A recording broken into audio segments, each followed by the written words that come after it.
Qualify करते हैं उनका फिजिक्स शुरू में नहीं रहता। बहुत ऐसे बच्चे की स्टार्टिंग में उनका फिजिक्स बहुत अच्छा नहीं रहता है, लेकिन बाद में वो सिंपल छोटे छोटे क्वेश्चंस बना बना करके वो सीखने लगते हैं। अगर तुम अचानक से एकदम टफ क्वेश्चन बनाओगे तो नहीं बने, जाहिर सी बात है। फिजिक्स में अगर तुम उठा करके एससी वर्मा बनाने लगोगे तो नहीं बनेगा। तो सबसे एकदम बेसिक बुक, एकदम बच्चों वाला बुक, कोई तो बुक होगा एकदम इजी बुक, ठीक है। हम लोग जब पढ़ते थे तो उस टाइम एम करीम का एक बुक आता था, बड़ा इजी था, एकदम इजी थे। तो बच्चे कॉन्फिडेंस बढ़ाने के लिए पहले उस एम करीम को बनाते थे, ठीक है, क्योंकि क्वेश्चन काफी आसान थे। इसी तरह से फिजिक्स में एकदम इजी वाले बुक को फॉलो कीजिए, जिससे बेटा उससे इजी कुछ क्वेश्चन इंडिया में हो ही नहीं, ठीक है। एनसीईआरटी में थ्योरी है ना, उसमें न्यूमेरिकल्स कहाँ है, और फिजिक्स में 45 में 45 तो न्यूमेरिकल्स आएंगे। यानी कि तुम्हें थ्योरी नहीं जानना है बेटा, थ्योरी आता है ना, ड्रॉपर बैच में थ्योरी ठीक ठाक आता भी होगा। मेन है प्रैक्टिस, न्यूमेरिकल प्रैक्टिस करना बहुत जरूरी है। तो अचानक से नहीं आएगा, तुम्हें लग रहा है अचानक से एकदम टफ टफ क्वेश्चन बनाने लगे, नहीं आएगा। स्टार्टिंग में एकदम बेसिक, एकदम बच्चों वाला बनाओ, और जो सबसे तुम्हारा फेवरेट टॉपिक है फिजिक्स में, जो सबसे फेवरेट टॉपिक है, सबसे इजी टॉपिक है, वहां से बनाइए। थोड़ा कॉन्फिडेंस बिल्डअप करेगा, धीरे धीरे आगे बढ़ते जाइए, तब ठीक हो जाएगा। तो स्टार्टिंग में एकदम बेसिक से स्टार्ट कीजिए, ठीक है। केमिस्ट्री तो मेरे में से बन जाता होगा, लेकिन फिर भी फिजिकल केमिस्ट्री पे ज्यादा वर्कआउट करो, फिजिकल केमिस्ट्री पे ज्यादा वर्कआउट करो। रीजन बता रहा हूं, ऑर्गेनिक ठीक रहता है, मेडिकल के जो बच्चे होते हैं उनका ऑर्गेनिक ऑटोमेटिकली ठीक होता है। ऑर्गेनिक का रिएक्शन मैकेनिज्म पे अच्छे से काम करो तो सभी वो सब याद हो जाएगा। एल्डोल कंडेंसेशन क्या है, ठीक है, हॉफमाइट ब्रोमामाइट रिएक्शन क्या है, कैनिजारो रिएक्शन क्या है, वो धीरे धीरे धीरे धीरे इंटरेस्ट आने लगता है। तो जो बायो के बच्चे होते हैं उनको ऑर्गेनिक में प्रॉब्लम नहीं, और फिजिकल में खास करके वो सब केमिकल काइनेटिक्स ना, आयनिक इक्विलिब्रियम, ये सब पे मेनली काम कीजिए। इसे क्वेश्चन कम होंगे लेकिन बेटा जरूरी तो है। देखिए आप बॉन्डिंग का सब क्वेश्चन बना ले, ठीक है, एटॉमिक स्ट्रक्चर से सब कोई क्वेश्चन बना लेते हैं, पीरियोडिक टेबल से सब कोई बना लेते हैं, लेकिन तुम्हारी अब लड़ाई क्या है? तुम्हारी लड़ाई ये है कि तुम्हें बेटा 45 में 40 प्लस बनाने। इजी वाला दुनिया बनाएगा, तुम भी बनाओगे, अब टफ भी बनाना है तुम्हें ना। तो टफ बनाने के लिए क्या करना है, जो 6-7 जो मेन चैप्टर है उस पर बहुत ज्यादा आपको काम करना पड़ेगा। हाँ मेरे पास मॉड्यूल के पीडीएफ है, मैं सेंड कर दूंगा, लगभग मेरे पास में मॉड्यूल के पीडीएफ है, तो मैं फिजिक्स केमिस्ट्री का भी सेंड कर दूंगा, बस उसी को फॉलो करो, उसके अलावा कुछ भी फॉलो करने की जरूरत नहीं है। चलो ठीक है, तो ये है बच्चा, आप एकदम इजी चैप्टर से स्टार्ट कीजिए फिजिक्स को, मेनली कॉन्फिडेंस बिल्डअप करेगा, फिर धीरे धीरे धीरे धीरे बनने स्टार्ट हो जाएंगे। चलो ठीक है, केमिस्ट्री में फिजिकल पे अच्छे से बेटा, और इनऑर्गेनिक पे ऑर्गेनिक बन जाता है। बायो के बच्चे का ऑर्गेनिक ठीक होता है, इनऑर्गेनिक थोड़ा रट्टाफिकेशन होता है, तो वो सब पार्ट को अच्छे से करिए। चलो ठीक है, अब हमारे लोग अपने टॉपिक्स पे आ जाए, अपने टॉपिक्स पे आ जाते हैं हम लोग। तो हमने डिसाइड किया था, थोड़ा एक कंफ्यूजन था कि रिस्पिरेशन करे या फोटोसिंथेसिस करे ना। तो 2 चैप्टर्स है, एक फोटोसिंथेसिस एक रिस्पिरेशन, दोनों एक्चुअली मिलता जुलता है, लेकिन रिस्पिरेशन थोड़ा आसान है। मतलब वो आसान कहने का मतलब वो छोटा चैप्टर है, जल्दी खत्म हो जाएगा। मुझे 6 क्लासेस चाहिए फोटोसिंथेसिस में, लेकिन रिस्पिरेशन में 4 क्लासेस में हो जाएगा। तो मैं सोचता हूँ बेटा पहले रिस्पिरेशन ही करा दूं, क्योंकि वो थोड़ा सा छोटा चैप्टर है, रेस्पिरेशन इन प्लांट। और मैं कोशिश करूंगा किसी तरह से तुम्हारा इसमें इंटरेस्ट क्रिएट हो, किसी तरह से तुम्हारा इंटरेस्ट इसमें क्रिएट हो, बड़ा इंपॉर्टेंट है। रिस्पिरेशन है क्या, ध्यान से सुनना, एकदम बेसिक सा चैप्टर है और एकदम ऑर्गेनिक केमिस्ट्री पे बेस्ड है। देखो ये एक मैंने बॉक्स बना दिया, ये बॉक्स है, बॉक्स कहने का मतलब ये तुम्हारा सेल है। बॉडी के हर सेल को एनर्जी चाहिए, एकदम सिंपल सा लॉजिक है। ये तुम्हारा एक बॉक्स है, बॉक्स कहने का मतलब ये सेल है, इस सेल को भूख लगेगी, इसे एनर्जी चाहिए। हमारा हर सेल को एनर्जी चाहिए भाई, इसलिए हर सेल के अंदर ऑक्सीजन जाता है। सोचो ना, अगर ऐसा थोड़ी है केवल लीवर के सेल को रिस्पिरेशन करना, किडनी वाला नहीं करेगा, नहीं, हर सेल को रिस्पिरेशन करना है और रिस्पिरेशन करके एनर्जी जनरेट करना है। तो सबसे पहले रूल नंबर 1, सबसे पहले हमें चाहिए ग्लूकोज। रिस्पिरेशन करना है, ग्लूकोज चाहिए। बोले सर ग्लूकोज क्यों? ग्लूकोज क्यों सर? सिंपल सा मैं बोल रहा हूं, जो ग्लूकोज है वो कितने कार्बन का है? 1 2 3 4 5 और 6। कितने कार्बन का है? 6 कार्बन का। तो इस जो कार्बन कार्बन के बीच में जो बॉन्ड है, जिसे आप कहते हैं कोवैलेंट बॉन्ड, केमिस्ट्री पढ़ते हैं ना, कार्बन कार्बन के बीच में कोवैलेंट बॉन्ड है, इस बॉन्ड के अंदर में एनर्जी स्टोर्ड है। आप इस बॉन्ड को तोड़ो, एनर्जी निकलेगा। सिंपल कहानी, सिंपल कहानी। जो ग्लूकोज है, उस ग्लूकोज के अंदर में 6 कार्बन, इस कार्बन कार्बन के बीच में जो बॉन्ड है, उस बॉन्ड को तोड़िए, बॉन्ड बेटा एनर्जी देगा। अब केमिस्ट्री का रूल है, केमिस्ट्री का रूल है, ठीक है। बॉन्ड तोड़िएगा, एनर्जी निकलेगा। अब इसी एनर्जी को पकड़ना है। तो बोले सर एक साथ तोड़ दे तो ढेर सारा एनर्जी निकलेगा? नहीं, एक साथ पूरा का पूरा बॉन्ड तोड़ दोगे तो ये कंबशन कहलाएगा। इतना सारा एनर्जी हीट के फॉर्म में निकल जाएगा। लकड़ी जला दीजिए, उसके अंदर भी तो ग्लूकोज था, सेलुलोज थे। सेलुलोज किससे बना होता? ग्लूकोज से। तोड़िएगा, सारा एनर्जी एक स्टेप में निकल जाएगा in the form of heat. इसलिए ग्लूकोज को आपको तोड़ना है स्टेप वाइज। पहला रूल, आपको ग्लूकोज को स्टेप वाइज तोड़ना है, धीरे धीरे तोड़िए। बोले कैसे तोड़ेंगे सर? तो ग्लूकोज को सबसे पहले बच्चा, सबसे पहले आप ग्लूकोज जो 6 कार्बन का है ना, इस चैप्टर में बार बार लिखूंगा ग्लूकोज कितने कार्बन का है, तो ध्यान से सुनिएगा। 6 कार्बन का एक मॉलिक्यूल लिया है, देखिए यहां एक मॉलिक्यूल इधर लिखा रहेगा। सुन लो बेटा इस चैप्टर का रूल, जब भी मैं इधर लिखूंगा यानी कि अपने राइट साइड लिखूंगा, वो नंबर ऑफ मॉलिक्यूल है। मैंने वापस से लिख दिया, यहां पर 1 जो लिखा है, 1 लिखा है, ये बेटा नंबर ऑफ मॉलिक्यूल है, एक मॉलिक्यूल ग्लूकोज का है। और इधर देखिए, इधर जो मैं लिखूंगा, यानी कि जो मैं आज से इस चैप्टर में यूज करूंगा, राइट साइड में ये बेटा लिखूंगा 6C, यानी 6 कार्बन। तो बाद में कंफ्यूज नहीं होना है। 6 कार्बन यानी कि वो सबस्ट्रेट कितने कार्बन का है, लिख दिया। कितने मॉलिक्यूल है, लिख दिया। तो हमने एक ग्लूकोज लिया, इस ग्लूकोज को सबसे पहले तोड़ना है। कितने कार्बन है? 6 कार्बन। वापस से लिख दो, 1 2 3 4 5 6। टूटने के बाद बीचों बीच से ये टूट जाएगा, बीच से ये टूट जाएगा, और ये 3 कार्बन के कंपाउंड, 3 कार्बन के कंपाउंड पायरुविक एसिड में कन्वर्ट हो जाएंगे। ध्यान से देखिए, कितने कार्बन के? 3 कार्बन। लिया कितना था? 6। बीच से तोड़ दिया तो कितने मॉलिक्यूल? 2 मॉलिक्यूल, 3 कार्बन के कंपाउंड बन गए। 2 मॉलिक्यूल बना, कितने? 3 कार्बन बन गए। क्या नाम है इसका? शॉर्ट फॉर्म में पीए, पायरुविक एसिड। फुल फॉर्म लिख सकते हो पायरुविक एसिड, शॉर्ट हम लोग यूज करेंगे पीए। कहां हुआ? अन से बेटा साइटोप्लाज्म। साइटो का मतलब सेल, प्लाज्मा मतलब फ्लूइड। सेल के अंदर जो फ्लूइड पार्ट है वहां हो रहा है। प्रोसेस का नाम सभी बच्चे लोग जानते हैं, इसका नाम है ग्लाइकोलिसिस। इसका नाम क्या है? ग्लाइकोलिसिस। ग्लाइकोलिसिस, ग्लाइको का मतलब ग्लूकोज, लिसिस का मतलब टूटना, ग्लूकोज का टूट जाना, ग्लाइकोलिसिस। अब डिसाइड करेगा सेल के अंदर सफिशिएंट अमाउंट में ऑक्सीजन है या नहीं। अभी बेटा ऑक्सीजन से कोई मतलब नहीं, ध्यान रखना। सेल में ऑक्सीजन हो या ना हो, ग्लाइकोलिसिस को कोई मतलब नहीं है। ग्लाइकोलिसिस को ऑक्सीजन इंडिपेंडेंट हो या ना हो, कोई मतलब नहीं है, कोई मतलब नहीं। अब मतलब है सेल के अंदर ऑक्सीजन सफिशिएंट अमाउंट में है या नहीं है।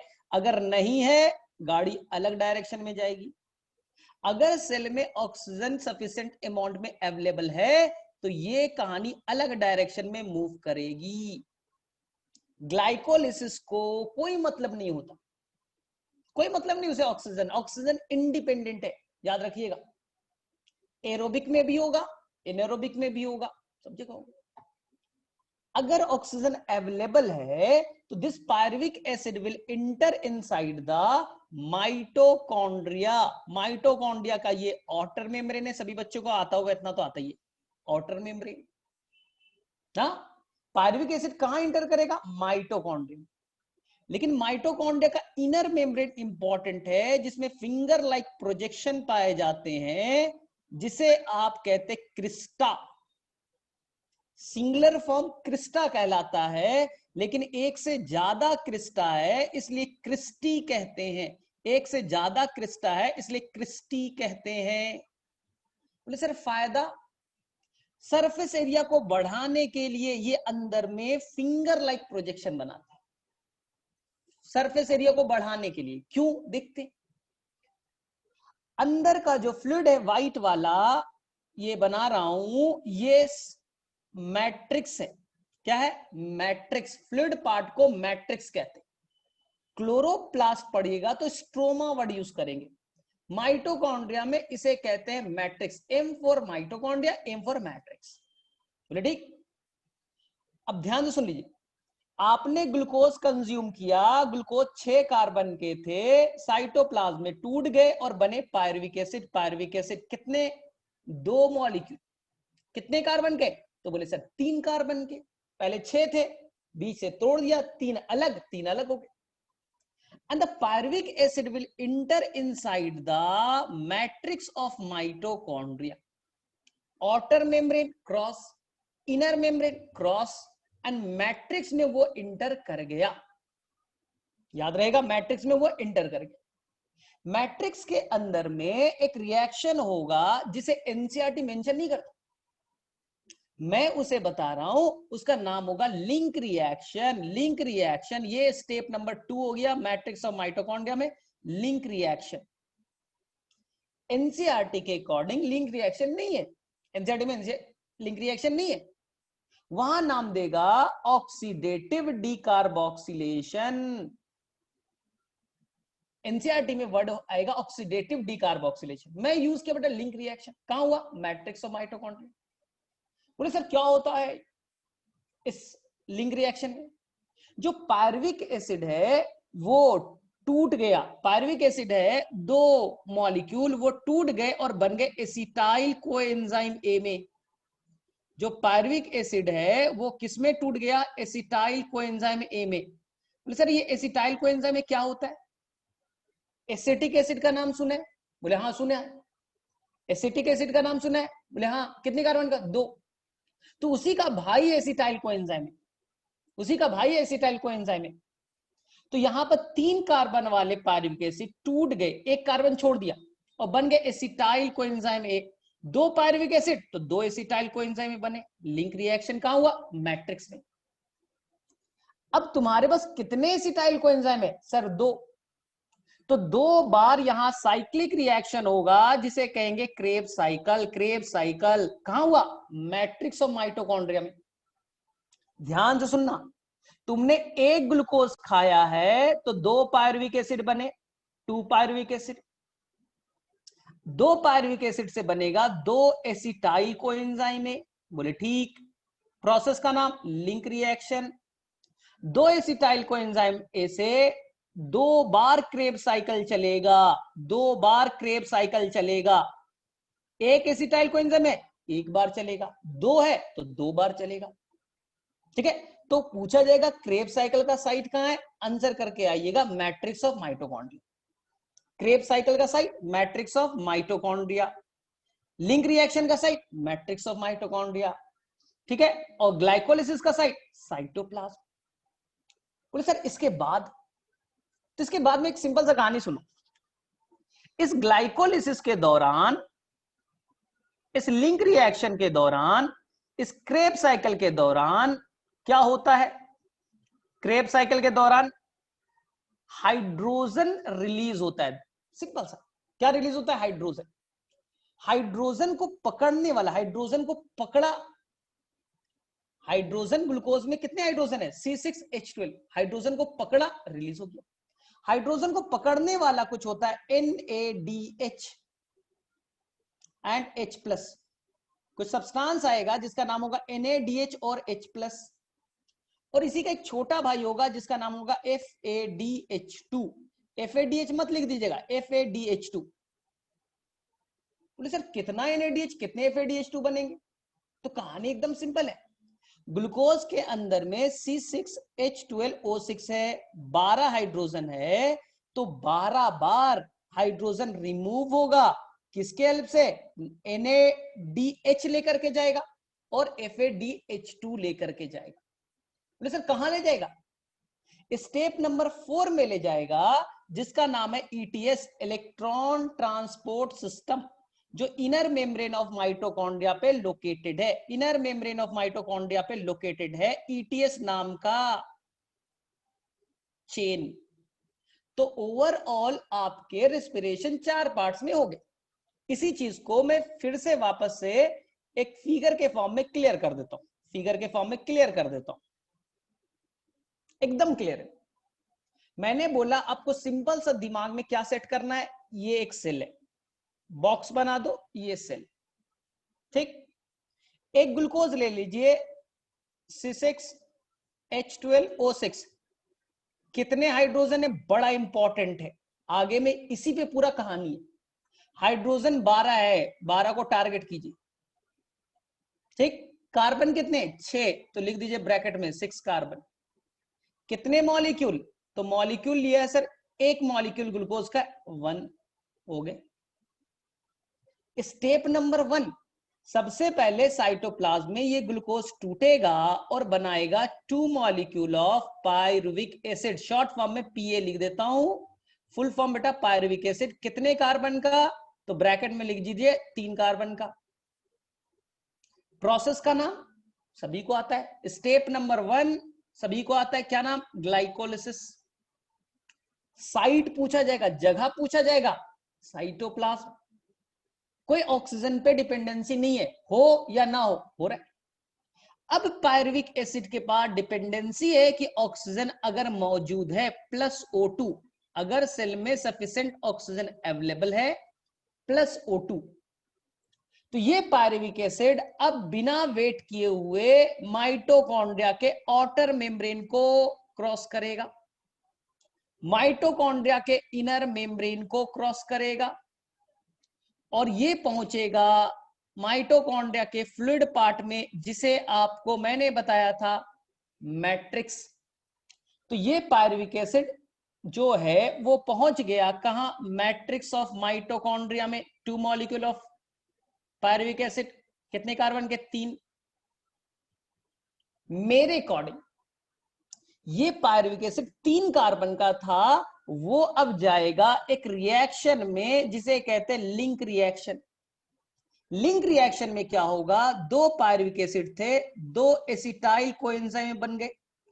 एसिटाइल कोएंजाइम कैसे याद रखोगे? एसिटिक एसिड का नाम याद रखो। एसिटिक एसिड 2 कार्बन का होता है, उसी का भाई है एसिटाइल कोएंजाइम। फिगर बनाएंगे, ठीक है। पायरुविक एसिड 3 कार्बन का था, एसिटाइल कोएंजाइम 2 कार्बन के होंगे। कितने कार्बन के हैं? आंसर चेंजेस कर दो, यहां पर 2 कार्बन। अब थोड़ा लॉजिकल दिमाग में लगाओ, पायरुविक एसिड 3 कार्बन का, अब बना 2 कार्बन, यानी बीच में CO2 का लॉस हो गया, कार्बन डाइऑक्साइड निकल गए, ठीक है। एक पायरुविक एसिड 3 कार्बन का था, एक कार्बन डाइऑक्साइड निकला, एक एसिटाइल कोएंजाइम में, तो 2 पायरुविक एसिड थे, तो 2 CO2 का लॉस हो गया, याद रखना। इसलिए एनसीईआरटी में इसका नाम दिया है ऑक्सीडेटिव डीकार्बोक्सिलेशन। मेरे अकॉर्डिंग, बाकी आपके बुकलेट के अकॉर्डिंग लिंक रिएक्शन कहलाएगा। बोले ठीक है। अब एसिटाइल कोएंजाइम में 2 मॉलिक्यूल है, देखिए 2 मॉलिक्यूल है, तो अब यहां 2 बार साइक्लिक रिएक्शन चलेगा। एक एसिटाइल कोएंजाइम में एक क्रेब साइकिल, एक एसिटाइल कोएंजाइम में एक क्रेब साइकिल, 2 एसिटाइल कोएंजाइम है तो 2 बार क्रेब साइकिल चलेगा, 2 बार क्रेब साइकिल चलेगा। कहां? मैट्रिक्स ऑफ माइटोकॉन्ड्रिया में। बोले ठीक है सर। अब की कहानी ध्यान से सुनो। अब की कहानी ये है कि जो आपका ग्लूकोज के अंदर कितने हाइड्रोजन है? 12। तो हाइड्रोजन को हम लोग स्टेप वाइज निकालते हैं। इस चैप्टर में एक ही काम करना, हाइड्रोजन को निकालो। तो बचपन वाला याद करो, removal of hydrogen, glucose C6H12O6 है, हाइड्रोजन 12 है, हम हर 12 स्टेप में हाइड्रोजन निकालेंगे। रूल, 12 स्टेप में हाइड्रोजन को निकाला जाएगा। हाइड्रोजन का निकलना, माइनस हाइड्रोजन, हाइड्रोजन को निकालिएगा, इस चैप्टर में कहलाएगा reduction. Not the reduction, it is the उल्टा, oxidation. Removal of hydrogen, oxidation. कितने बार होगा? 12 बार। बोले सर कौन निकालेगा? तो बोले ऑक्सीडाइजिंग एजेंट। ऑक्सीडेशन कौन करेगा? Oxidising agent. बोले सर कौन है हाइड्रोजन लेने वाला? उसका नाम है बच्चा, अभी आपको याद रखना है, उसका नाम है NaDH और H+, और एक का नाम है FADH2। उन्होंने हाइड्रोजन पकड़ करके ले गए। बोले सर कहां ले गए? तो वो बेटा NaDH कहां बना सर? तो कुछ NaDH ग्लाइकोलिसिस में बनेगा, कुछ NaDH लिंक रिएक्शन में बनेगा, और कुछ क्रेब्स साइकिल में बनेगा। कहां पर एग्जैक्ट बनेगा मैं डिटेल करूंगा। तो फिलहाल तीनों स्टेप से 12 बार हाइड्रोजन निकला, 12 बार ऑक्सीडेशन हुआ, NaDH और FADH2 नाम के सब्सटेंस बने। और अल्टीमेटली ये बनने के बाद they will go to the electron transport system. जो नीट का सबसे फेवरेट क्वेश्चन है, इलेक्ट्रॉन ट्रांसपोर्ट सिस्टम कहां लोकेटेड है? आपका सिंपल आंसर करके आइएगा, इनर मेम्ब्रेन ऑफ माइटोकॉन्ड्रिया पे लोकेटेड है ETS। ETS कहां लोकेटेड है? इनर मेम्ब्रेन ऑफ माइटोकॉन्ड्रिया पे। बेटा नीट में 7-8 बार क्वेश्चन पूछा गया, कहां लोकेटेड है? Inner membrane of mitochondria. बोले सर ETS करता क्या है? बताऊंगा डिटेल से, बताऊंगा डिटेल से। तो फिलहाल चारों स्टेप आपको याद होने चाहिए, कहां कहां पास हुआ ये इंपॉर्टेंट है। ठीक है, तो चलो फटाफट लिख करके बताइए। चलिए मैसेज में जाइए। एरोबिक रेस्पिरेशन में 4 स्टेप कौन कौन से होते हैं, लिख करके दिखाइए। चलिए जाइए मैसेज बॉक्स में और लिखिए, how many the step of the aerobic respiration. बहुत ही आसान सा क्वेश्चन मैंने पूछा है, कोई डिफिकल्ट क्वेश्चन नहीं, बहुत ही आसान सा क्वेश्चन है। चारों एक साथ लिखो ना, चारों एक साथ लिखो, चारों एक साथ लिख दो। The first one is the glycolysis, ठीक है। Second one link reaction. देखो ये जोड़ता है, ये क्या करता है? जोड़ता है। किसको? पायरुविक एसिड को क्रेब्स साइकिल से जोड़ता है, इसलिए इसका नाम पड़ा लिंक रिएक्शन। तीसरा, तीसरा क्रेब्स साइकिल, तीसरा क्रेब्स साइकिल। और चौथा जो सबसे इंपॉर्टेंट है मेरे लिए वो है ETS, इलेक्ट्रॉन ट्रांसपोर्ट सिस्टम। कहीं कहीं ETC भी मिलेगा, इलेक्ट्रॉन ट्रांसपोर्ट चेन, तो डरना नहीं है कि सिस्टम था यहाँ चेन है, सेम चीज है। Electron transport system, electron transport chain, same चीज है, सेम चीज है, टेंशन मत लीजिए। ठीक है, अब मुझे फटाफट बच्चे लोग साइट बता दीजिए। एरोबिक रेस्पिरेशन के कितने स्टेप? 4 स्टेप। तो ये अब फटाफट मुझे स्टेप बताइए, ग्लाइकोलिसिस कहां रन करेगा? फटाफट पहला तो बोलेंगे सर ये रन करेगा आपको साइटोप्लाज्म में, सेल के अंदर। सेल का जो फ्लूइड पार्ट है साइटोप्लाज्म में, और इसके लिए कोई बेटा ऑक्सीजन की जरूरत नहीं है, नो नीड ऑफ ऑक्सीजन। तो हम लोग पढ़ने वाले एरोबिक, हम लोग पढ़ने वाले एनएरोबिक, कहीं भी हो ये दोनों जगह रन करेगा। क्लियर? बोले हाँ। लिंक रिएक्शन, चलिए आंसर कीजिए। देखो ध्यान से, 1 मिनट मेरे तरफ देखो। पुराने जमाने की बुक बेटा, पुराने जमाने की, वो मानता है कि जो लिंक रिएक्शन कभी ऐसा मिल जाएगा, पुराना बुक बेटा मिल जाएगा कि जो ये आउटर मेम्ब्रेन है और ये बेटा इनर मेम्ब्रेन है। ध्यान से देखो मेरे तरफ, अभी आता है तुम्हें, मुझे मालूम है। कुछ बुक्स, पुरानी बुक्स मानती थी जो लिंक रिएक्शन है वो यहां होगा इंटर मेम्ब्रेन स्पेस में, 2 मेम्ब्रेन के बीच जो गैप दिख रहा है, इनर और आउटर के बीच जो गैप दिख रहा है, इंटर मेम्ब्रेन स्पेस के बीच में, इंटर मेम्ब्रेन स्पेस में क्या होगा? Link reaction. लेकिन आपकी एनसीईआरटी साफ साफ लिखती है they will takes place in the matrix of mitochondria. तो इस झांसे में ना पड़ेंगे, पुराने एक आध बुक बना लीजिएगा बच्चा, मिल सकता है। इंटर मेम्ब्रेन स्पेस में होता है, माना जाता था। बोले सर क्यों, एक्सप्लेन कर सकते हो? उसका आंसर सिंपल है। पायरुविक एसिड बेटा बना कहां, साइटोप्लाज्म, इंटर कर गया आउटर मेम्ब्रेन को। आउटर मेम्ब्रेन परमिएबल होता है, ये मैं नहीं कहता, ये आपकी एनसीईआरटी कहती है, सेल बायोलॉजी वाली, सेल यूनिट ऑफ लाइफ में ये स्टेटमेंट लिखा है एनसीईआरटी में। आउटर मेम्ब्रेन माइटोकॉन्ड्रिया का मोर परमिएबल होता है क्योंकि उसमें पोरीन्स प्रोटीन होते हैं, लार्ज साइज के प्रोटीन होते हैं जो परमिएबिलिटी को बढ़ाता है। और जो इनर मेम्ब्रेन होता है उसमें पोरीन्स नहीं होते, वो लेस परमिएबल होता है, याद रखिएगा। ये आपका cell unit of life chapter कहता है। तो पुराने साइंटिस्ट का मानना था, पुराने बुक्स का मानना था कि पायरुविक एसिड देखो इंटर तो कर देगा आउटर मेम्ब्रेन को, इनर मेम्ब्रेन को क्रॉस नहीं कर पाएगा, इसलिए लिंक रिएक्शन कहां हो जाएगा, वो हो जाएगा इंटर मेम्ब्रेन स्पेस में, यहां ही हो जाएगा। लेकिन नई बुक आपकी मानती है, आपकी एनसीईआरटी मानती है कि नहीं नहीं, मैट्रिक्स में होना चाहिए। तो आंसर करके आइएगा मैट्रिक्स ऑफ माइटोकॉन्ड्रिया। चलिए ठीक है। तीसरा आप सभी बच्चों को आता है, इस बार का क्वेश्चन भी था, क्रेब साइकिल सभी को आता है बेटा, मैट्रिक्स में होगा। चलिए फोर्थ, ईटीसी और ईटीएस, इलेक्ट्रॉन ट्रांसपोर्ट सिस्टम। एक मिनट, ये बेटा बहुत परेशान करने वाला टर्म है, तो थोड़ा सुन लो।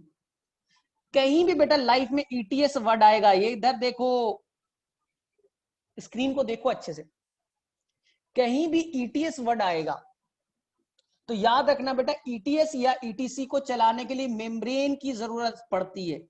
ये रेस्पिरेशन में, फोटोसिंथेसिस में भी काम आने वाला है, फोटोसिंथेसिस में भी इलेक्ट्रॉन ट्रांसपोर्ट सिस्टम आएगा और वहां भी ईटीएस चलेगा, लेकिन वहां थैलेक्वाइड के मेम्ब्रेन पे चलेगा। जो ग्रेना में थैलेक्वाइड होता है ना, इस थैलेक्वाइड के मेम्ब्रेन पे ईटीएस चलता है। कभी भी ईटीएस चलने के लिए एक मेम्ब्रेन की जरूरत है, वो फ्लूइड में नहीं चल सकता। ये एनसीईआरटी में लिखा है बेटा, फोटोसिंथेसिस चैप्टर में। तो यहां पास ईटीएस चलने के लिए एक मेम्ब्रेन है जिसका नाम है inner membrane of mitochondria. Inner membrane of mitochondria, outer मत कर लीजिएगा। चलिए ठीक है, इनर मेम्ब्रेन ऑफ माइटोकॉन्ड्रिया। और आपकी जानकारी के लिए एक चीज मैं बता दूं, इस रेस्पिरेशन में 38 एटीपी बनते हैं। आप सभी बच्चों को मालूम है सर 38 बनते हैं, कहीं कहीं तो सर 36 लिखा है। ये कॉन्सेप्ट क्लियर हो जाएगा आज। ये बेटा दिमाग में जो कूड़ा बैठा है आज क्लियर कर दूंगा, ये कहीं कहीं 36 और कहीं कहीं 38, टेंशन मत लीजिए। 38 में से 34 एटीपी बेटा अकेले ईटीएस बना के देगा। सोचो ईटीएस कितना इंपॉर्टेंट है। 38 में से 34 बेटा ईटीएस बना के देगा, बाकी इन लोग मिलकर के बेटा केवल देंगे कितने, 4 एटीपी, केवल बेटा 4 एटीपी देंगे। 34 एटीपी ईटीएस खुद से देगा। समझो ईटीएस कितना इंपॉर्टेंट है। और थोड़ा जानकारी के लिए बता दूं, ईटीएस चलने के लिए बेटा मस्ट है ऑक्सीजन। एनारोबिक में ईटीएस नहीं चलेगा, तो 34 को तो गोली मार दो, 34 को गोली मार दो, 34 का तो बात ही मत करना। इसलिए एनारोबिक में एटीपी कम बनते हैं, याद रखिएगा, बड़ा काम आएगा। बोले ठीक है सर। लेकिन एक लॉजिकल चीज मैं पूछ रहा हूं, एक मैं लॉजिकल चीज पूछ रहा हूं, ध्यान सुने, सुनना। आपने नाम सुना है बैक्टीरिया का, आपने नाम सुना है प्रोकैरियोटिक ऑर्गेनिज्म बैक्टीरिया का, ठीक है। जयंत किसने बोला 24 एटीपी बनते हैं? अरे भाई साहब कहां है? 34 एटीपी जो बनेगा वो ईटीएस नाम का मशीन बनाएगा। कैसे बनाएगा मैं एक्सप्लेन करूंगा ना, टेंशन मत लो। अभी बेटा आराम से सुनो तुम लोग, ठीक है, आराम से सुनो। कैसे बनाएगा मैं एक्सप्लेन करूंगा ना, हर चीज का एक्सप्लेनेशन। मान लो बेटा ये बैक्टीरिया है, मान लो ये बैक्टीरिया है, ध्यान से देखना। बैक्टीरिया, बैक्टीरिया तो एरोबिक भी होते हैं, आपने पढ़ा है ना, बहुत सारे बैक्टीरिया तो एरोबिक होते हैं और कुछ बैक्टीरिया एनारोबिक होते हैं। चलो ठीक है, लेकिन प्रॉब्लम है जो बैक्टीरिया बेटा एरोबिक है वो कैसे एटीपी बनाएगा? उनके अंदर तो माइटोकॉन्ड्रिया होते नहीं। आपको तो बताया गया ना कि बैक्टीरिया तो प्रोकैरियोटिक ऑर्गेनिज्म है, प्रोकैरियोटिक है। और प्रोकैरियोटिक है तो उसके अंदर में कोई भी मेम्ब्रेन बॉन्ड ऑर्गेनल्स नहीं होता, उसके अंदर में माइटोकॉन्ड्रिया नहीं होगा। तो माइटोकॉन्ड्रिया नहीं है तब भी बेटा वो 30 एटीपी कैसे बनाता है, ये चीज सीखे। तो अगर आप बैक्टीरिया का स्ट्रक्चर देखेंगे तो ये सेल मेम्ब्रेन है, ठीक। अंदर का पार्ट है साइटोप्लाज्म। तो सबसे पहले यहां ग्लूकोज आएगा, ग्लूकोज GLU लिख दू। सबसे पहले साइटोप्लाज्म में होगा पहला स्टेप जिसका नाम है आपका ग्लाइकोलाइसिस। और क्या बना, 2 मॉलिक्यूल ऑफ पायरुविक एसिड। बोले ठीक। अब सोचो बेटा, सोचो, थोड़ा दिमाग लगाओ। अब यहां पास ऑक्सीजन अवेलेबल है, एरोबिक बैक्टीरिया ऑक्सीजन यहां मौजूद है, लेकिन माइटोकॉन्ड्रिया तो है नहीं। तो पायरुविक एसिड बेटा ऑक्सीजन के प्रेजेंस में लिंक रिएक्शन करेगा, स्टेप 2 को कंप्लीट करेगा, लेकिन इसी साइटोप्लाज्म में। कोई माइटोकॉन्ड्रिया तो है नहीं, कोई power house of the cell तो है नहीं। तो ये पायरुविक एसिड इसी साइटोप्लाज्म में करेगा लिंक रिएक्शन और बना लेगा 2 molecule of acetyl coenzyme A. आ गया समझ? इसी साइटोप्लाज्म में, कोई माइटोकॉन्ड्रिया तो है नहीं, इसी साइटोप्लाज्म में वो 2 बार रन करेगा क्रेब्स साइकिल। क्रेब्स साइकिल आ गया समझ में? बोले हाँ। क्रेब्स साइकिल कहां चल रहा है? साइटोप्लाज्म में। लिंक रिएक्शन कहां चल रहा है? साइटोप्लाज्म में। ग्लाइकोलाइसिस कहां चल रहा है? साइटोप्लाज्म में। और मैंने क्या बोला बच्चों, इस ग्लाइकोलिसिस के दौरान, क्रेब्स साइकिल के दौरान और लिंक रिएक्शन के दौरान कुछ बेटा NADH नाम के सब्सटेंस बनते हैं, कुछ NADH नाम के सब्सटेंस बनते हैं, और साथ साथ क्या बनता है? FADH2। इनको करना है बेटा ETS में जाना है, एक मशीन है ETS, वहां जाना है। तो यहां बेटा कैसे चलेगा? ETS कहां है? माइटोकॉन्ड्रिया है नहीं, तो यहां तो ETS नहीं होना चाहिए। तो ध्यान से सुनो, मैंने हमेशा बोला है ETS को चलने के लिए एक मेम्ब्रेन की जरूरत होती है।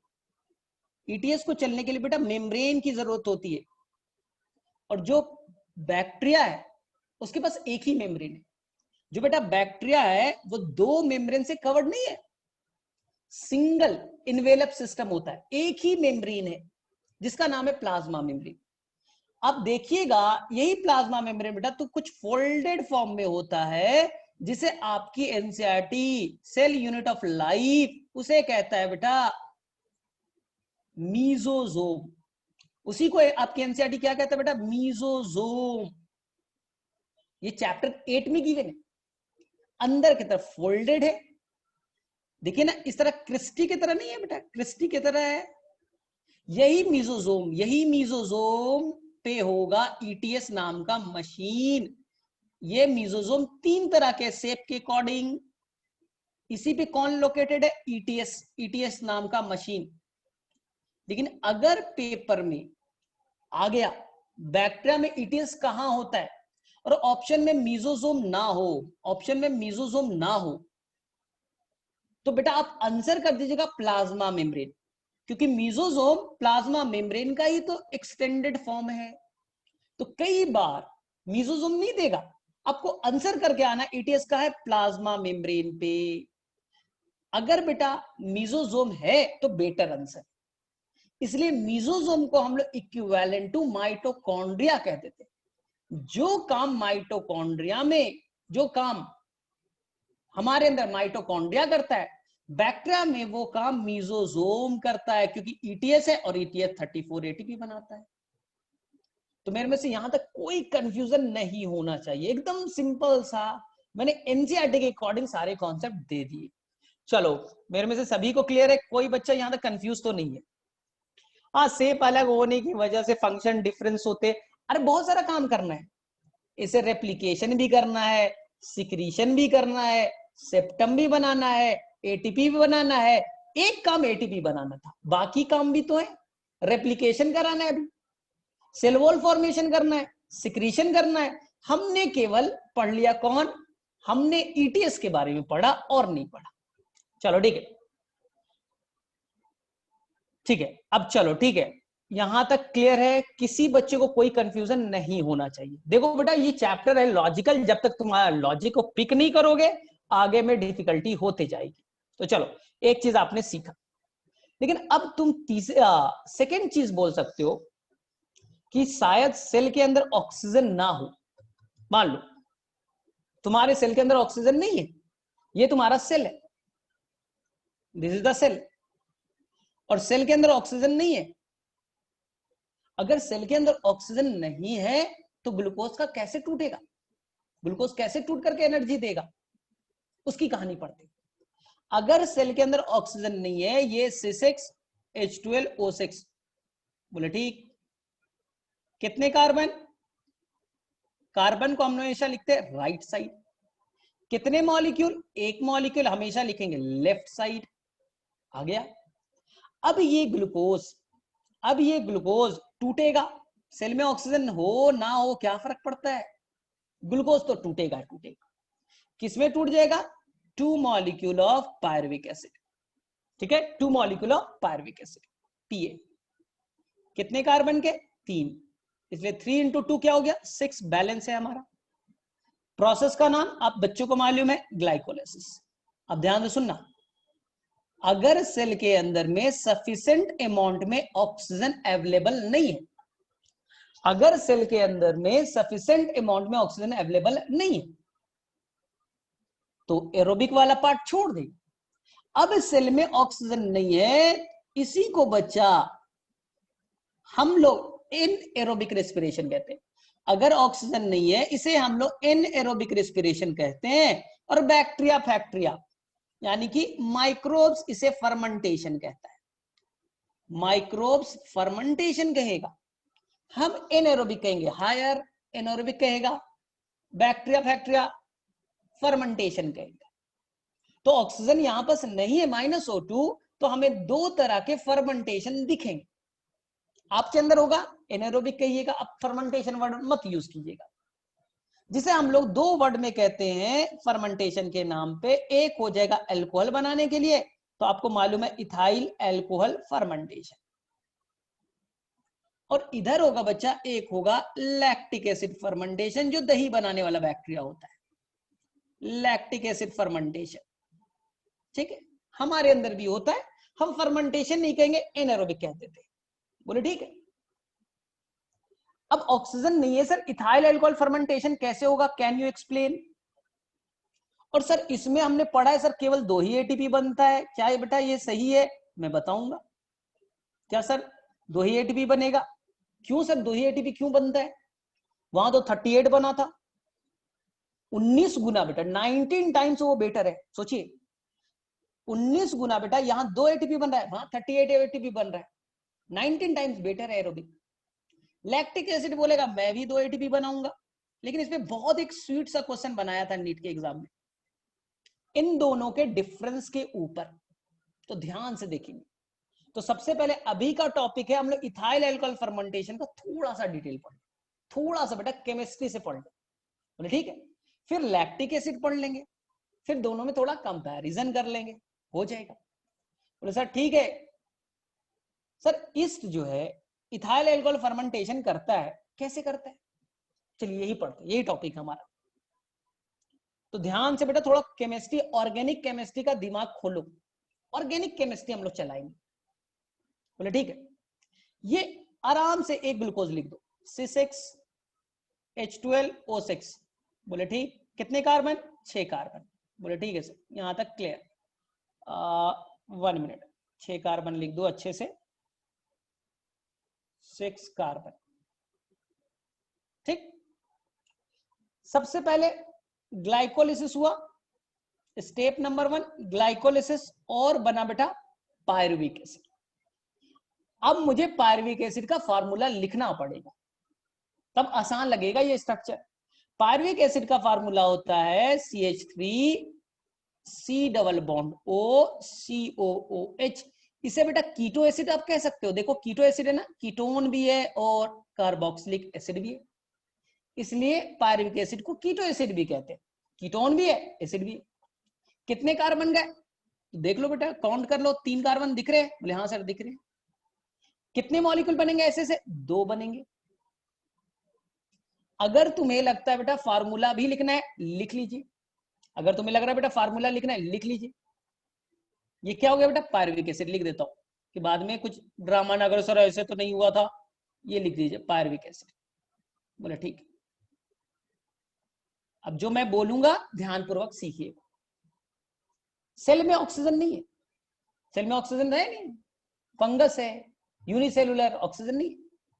तो ये पायरुविक एसिड अब जाएगा सेकेंड स्टेप। बेटा ध्यान से सुनिएगा, सेकेंड स्टेप का नाम है डी कार्बोक्सिलेशन। क्या नाम है? डी मतलब विदाउट, डी का मतलब हटना, डी कार्बोक्सिलेशन। यानी कि यहां से आप कार्बन डाइऑक्साइड हटा दीजिए। बोले सर कैसे हटाएं? एकदम आसान है, बच्चों वाला, एकदम आसान है। ये देखिए, ये CO2 हटा दीजिए। इतना नहीं कर सकते क्या? CO2 हटा दीजिए। बोले हाँ सर हटा देंगे। हटा दीजिएगा बच्चा, तो देखिए ये ऐसा स्ट्रक्चर नहीं बनेगा। मुझे तो लग रहा है कि बन जाना चाहिए, पता नहीं आपसे बनेगा कि नहीं। CH3 C double bond OH बना। कितने कार्बन के? तो बोले सर 2 कार्बन। 3 कार्बन था, एक CO2 तो निकल गया सर। तो 2 कार्बन के प्रोडक्ट बने। आप बच्चे लोग थोड़ा सा केमिस्ट्री मजबूत कीजिए, इसका नाम आता है, इसी को एसिटल्डिहाइड कहते हैं, इथानल कहते हैं। मुझे अभी तक याद है, इसी को आप लोग कहते हैं एसिटल्डिहाइड।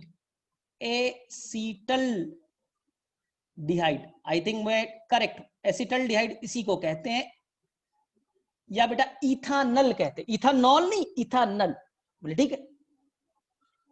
अब देखो कितने बेटा CO2 निकले होंगे, ध्यान से देखना। यहां 2 पायरुविक एसिड है, 2 एसिटल्डिहाइड बना, यानी कि बेटा 2 एसिटल्डिहाइड, तो 2 CO2 बाहर निकला होगा, -2 CO2। 2 CO2 निकले।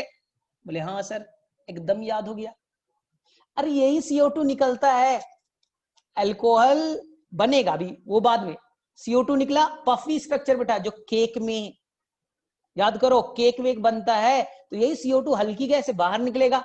तो वो ब्रेड में जो केक में बनता है पफी स्ट्रक्चर, क्यों बनता है? इसी CO2 के चलते।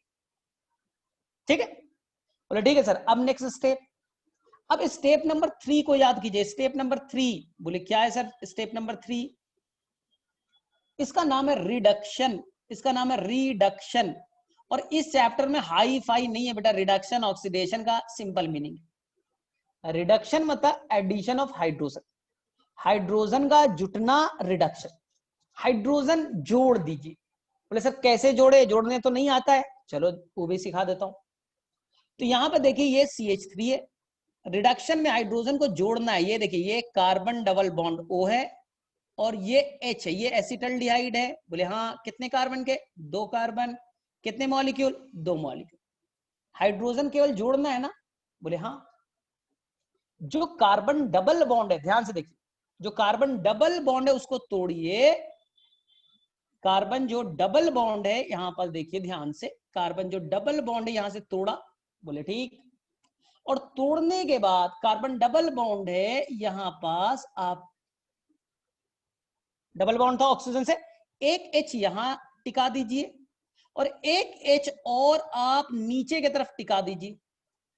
देखो क्या बना, सिंपल से ये क्या बन गया? देखिए CH3 CH2 CH2OH, यही तो बन गया इथाइल एल्कोहल।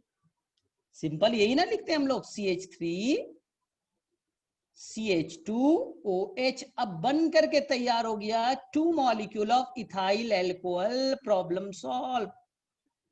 तो इथाइल एल्कोहल फर्मेंटेशन में कितने स्टेप? बोले बहुत आसान है। द फर्स्ट स्टेप, सबसे पहले ग्लूकोज पायरुविक एसिड में टूटा, ग्लाइकोलिसिस। ठीक, क्या बना? Pyruvic acid. पायरुविक एसिड से आपने CO2 निकाला, इसलिए प्रोसेस का नाम डीकार्बोक्सिलेशन। CO2 का निकलना, डीकार्बोक्सिलेशन। अब उसमें हाइड्रोजन का जुटना, +H2 जोड़ दीजिए, तो क्या बन गया? Ethyl alcohol. तो ओवरऑल आपको यही बनते हुए दिख रहा है कि एक ग्लूकोज था C6H12O6, आपने कोई ऑक्सीजन यूज नहीं किया, कोई ऑक्सीजन यूज नहीं किया, डायरेक्टली तोड़ दिया। तो टूटने के बाद में, कंप्लीशन के बाद, 2 molecule of ethyl alcohol C2H5OH बने। 2 मॉलिक्यूल ऑफ क्या बना? Ethyl alcohol plus 2 molecule of CO2 बने। 2 मॉलिक्यूल ऑफ CO2 बना, ध्यान से सुनना जो मैं बोलूंगा। 2 मॉलिक्यूल ऑफ CO2 बना, बोले यही तो हुआ है। अब ध्यान से सीखिएगा, एक ऑर्गेनिक कंपाउंड, देखिए बेटा, एक ऑर्गेनिक कंपाउंड, ग्लूकोज क्या है? Organic compound.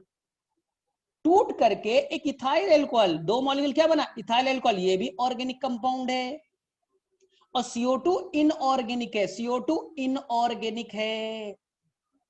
तो इथाइल एल्कोहल फर्मेंटेशन में एक ऑर्गेनिक कंपाउंड कंप्लीटली नहीं टूटा, वो ऑर्गेनिक कंपाउंड में ही रह गया, कंप्लीट ब्रेकडाउन नहीं हुआ। इसलिए इसमें कंप्लीट एनर्जी नहीं निकलेगा, केवल निकलेंगे 2 ATP। मैं थोड़ा कंपैरिजन कर देता हूं। एरोबिक रेस्पिरेशन में एक ग्लूकोज C6H12O6, ये ग्लूकोज ऑक्सीजन के हेल्प से कंप्लीट टूटता है, ऑक्सीजन के हेल्प से कंप्लीटली टूटता है। तो यहां पर पूरा ग्लूकोज का सारा ग्लूकोज पूरी तरह से टूट गया, सारे कार्बन CO2 के फॉर्म में आ गए। देख लीजिए, कंप्लीट कार्बन का ब्रेकडाउन, 6 कार्बन थे, सभी का टूटा। 6 CO2 प्लस बनते हैं 6 वाटर, 6 वाटर।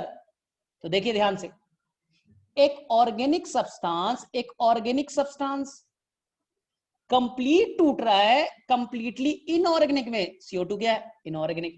वाटर क्या है? इनऑर्गेनिक। कंप्लीटली इनऑर्गेनिक में टूटा, कंप्लीट ब्रेकडाउन हुआ, तो यहां पास कंप्लीट ATP 38 ATP के फॉर्म में एनर्जी निकलेगा। वहां कंप्लीट ऑर्गेनिक सब्सटेंस नहीं टूटा, इसलिए कंप्लीट एनर्जी नहीं निकलेगा। कितना? केवल 2 ATP। मेरे में से एकदम क्लियर है, एकदम बच्चों वाला कहानी है, कोई भी डिफिकल्ट नहीं है। इथाइल एल्कोहल फर्मेंटेशन में कंप्लीट ग्लूकोज नहीं टूटा, इसलिए एनर्जी ज्यादा नहीं निकलेगा। एरोबिक में कंप्लीट टूटता है तो 38 ATP निकलता है। यहां तक मेरे में से समझ में आ गया। तो ये कहानी थी हमारी किसकी? इथाइल एल्कोहल फर्मेंटेशन की। तो चलिए मैसेज में जाइए और लिखिए, इथाइल एल्कोहल फर्मेंटेशन में कौन कौन से स्टेप होते हैं। इथाइल एल्कोहल फर्मेंटेशन के 3 स्टेप का नाम लिख करके बताइए। इथाइल एल्कोहल फर्मेंटेशन में जो 3 स्टेप होते हैं उनका नाम लिखिए फटाफट। आपको यहां पर लिखा हुआ है, आराम से जाइए और स्टेप वाइज बताइए। इथाइल एल्कोहल फर्मेंटेशन में जो 3 स्टेप होते हैं वो बताइए कौन कौन से। तो ठीक है, फर्स्ट ग्लाइकोलिसिस, दूसरा डीकार्बोक्सिलेशन और तीसरा रिडक्शन। एकदम आसान, एकदम आसान है। अब कुछ समझ में आया कि जब ईस्ट जो है, फंगस जो है, फर्मेंटेशन करता है तो उसे क्या क्या फायदे हैं? क्योंकि CO2 निकालता है, CO2 हल्की गैस है, और हल्की गैस CO2 जब निकलेगा तो जब ब्रेड से क्रॉस करके ऊपर निकलेगा तो छोटा छोटा छेद, पोर्स क्रिएट कर देगा, तो पफी स्ट्रक्चर बन जाएगा। तो ब्रेड जो होता है ना, जो बेकरी इंडस्ट्री में हम लोग यूज करते हैं, इसलिए हम लोग ईस्ट को इसलिए कहते हैं, बेकरी इंडस्ट्री में ये यूज किया जाता है, इसलिए हम लोग इसे कहते हैं बेकर्स ईस्ट। ये सब पढ़ा है आपने। अब ध्यान से देखो, बोले सर ये तो याद हो गया सर, वो याद नहीं हो रहा है। कौन? Lactic acid fermentation. चलो उसको भी निपटाते। सिंपल कहानी, सबसे पहले आपके पास एक मॉलिक्यूल ऑफ ग्लूकोज है, ग्लूकोज C6H12O6 होता है। एक मॉलिक्यूल ग्लूकोज ले लिया, बोले ठीक, कितने कार्बन? ब्रैकेट में लिखिए 6 कार्बन। फिर कंपैरिजन कीजिएगा, नीट में क्वेश्चन आ चुका है। एक ग्लूकोज जब टूटेगा, ठीक है, कोई ऑक्सीजन नहीं चाहिए, वो टूट करके बना 2 molecule of pyruvic acid. Formula बेटा याद कीजिए, CH3C≡O COH। कीटो एसिड होता है, पिछले क्लास में आपको कीटो एसिड बताया भी था। कितने कार्बन के? 3 कार्बन के। प्रोसेस का नाम the first process glycolysis, glycolysis, बोले ठीक। अब सेल में ऑक्सीजन नहीं है, -O2 माइनस है, ऑक्सीजन नहीं। आपके मसल सेल में भी ऐसा ही चलता है, आपके मसल सेल में भी ऐसा ही चलता है। बोले क्या होता है, ऑक्सीजन नहीं है तो ये बेटा डायरेक्टली जो है वो सेकेंड प्रोसेस में जाएगा, सेकेंड प्रोसेस में जाएगा जिसे हम लोग कहते हैं रिडक्शन। नो डिकार्बोक्सिलेशन, डायरेक्टली क्या हो गया, रिडक्शन। बोले सर कैसे, चलो करके देखते हैं। रिडक्शन के नाम पे क्या करना है, 2 मॉलिक्यूल आपने क्या ले लिया, CH3 यानी pyruvic acid CH3, C double bond O COH, ये आपका है पायरुविक एसिड। ये कितने कार्बन का, 3 कार्बन का। इसमें बेटा केवल हाइड्रोजन डाल दो। रिडक्शन का मतलब चैप्टर में सिंपल है, हाइड्रोजन जोड़ दीजिए। बोले सर कैसे, चलो सिखाता हूं। हाइड्रोजन कैसे जुटेगा, पहले यहां का बॉन्ड तोड़िए। बोले ठीक। और हाइड्रोजन जोड़ना क्या है बेटा, यहां पास डबल बॉन्ड था, तोड़िए, यहां पास एक H डाल दीजिए और इधर बेटा H डाल दीजिए, हो गया कंप्लीट, रिडक्शन हो गया। हाइड्रोजन आपने जोड़ दिया, रिडक्शन। नो डिकार्बोक्सिलेशन, बस बेटा यही। और ये आपको जो बनते हुए दिख रहा है यही तो लैक्टिक एसिड है बेटा, यही लैक्टिक एसिड है। हो गया लैक्टिक एसिड, कोई डिकार्बोक्सिलेशन नहीं होगा, ठीक है, कोई CO2 रिलीज नहीं होगा। बोले सर क्या बना फिर, देख लीजिए। आपने एक ग्लूकोज लिया, 1 ग्लूकोज लिया, C6H12O6, ऑक्सीजन नहीं है आपके मसल सेल में, ठीक है। पहले क्या बना, पायरुविक एसिड। ऑक्सीजन नहीं है, रिडक्शन किया और बन गया बेटा lactic acid. Sir lactic acid का फार्मूला नहीं आता है, कुछ मत कीजिए, ग्लूकोज का आधा कर दीजिए, ग्लूकोज का आधा कर दीजिए, लैक्टिक एसिड होगी। बोले मतलब, ग्लूकोज में कितने कार्बन है, 6, तो लिख दीजिए 3 कार्बन। ग्लूकोज में कितने हाइड्रोजन है, 12, तो हाइड्रोजन हो गया 6। ऑक्सीजन कितना है, 6, तो ऑक्सीजन कर दीजिए 3, हो गया बेटा। ग्लूकोज का जस्ट आधा लैक्टिक एसिड होता है। हाँ, तो ऐसे ऐसे 2 मॉलिक्यूल बनाए, 2 से मल्टीप्लाई कर दीजिए, कितने कार्बन के, 3 कार्बन के।